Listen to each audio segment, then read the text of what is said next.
Pastor, may comment lang dito si Adam Paulo Dinglasan. Sabi niya, ganyan din ang turo.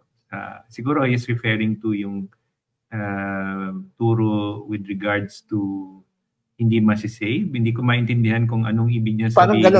Parang ganun nga na hindi required. Hindi required. Hindi required. Kaso pero, dahil medyo masama ang loob mo sa aming Adventist ay lumabas ka na.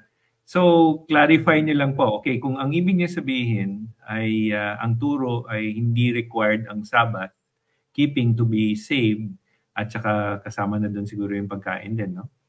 So, that is not true. So, baka ito'y baguhan na Adventist or hindi nakapag-aral kasi malinaw sa mga writings ni Ellen G. White na yung obedience means dapat sinless perfection, 100% ang pag-keep ng 10 Commandments and kasali na dun yung Sabbath. So, probably that needs to be reviewed by si Brother Adam. Brother Adam Paulo Dinglasan. And maybe clarify niya lang.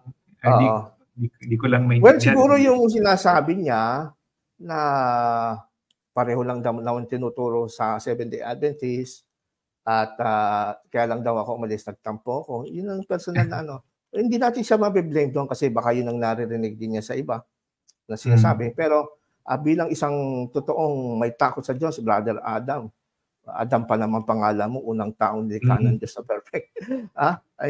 Huwag ka maniniwala sa chismis. Kasi unang-una sa lahat, bilang Kristiyano, bilang mga born-again Christians, napakaliwanag sinasabi ng Bible, bawal magtanim ng sama ng loob ang sinumang Kristiyano.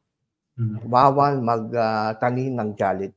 Kung sa tingin mo, hanggang ngayon, galit ako sa Seventh-day Adventist, siguro, yan ang nakikita mo, pero wag mo sanang panatilihin sa puso mo yan. Kasi unang-una, kung totoo kang Adventist at sinusunod niya talaga ang turo ng Adventist, sabi sa Ten Commandments, sa ika-9 na, sa 10 utos, huwag kang magbibintang, di ba?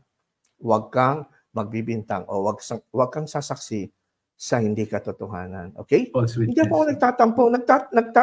Hindi tampo tawag dun Pagka nakita kang maling aral na pinaniwalaan mo sa loob ng 24 years, nakala mo tama, sinakripisyo mo ang buhay mo, marami kang pinagpalit sa buhay mo para sundin lang ang pananampalataya yun. Yung pala, bandang huli, nalaman mo na scam ka.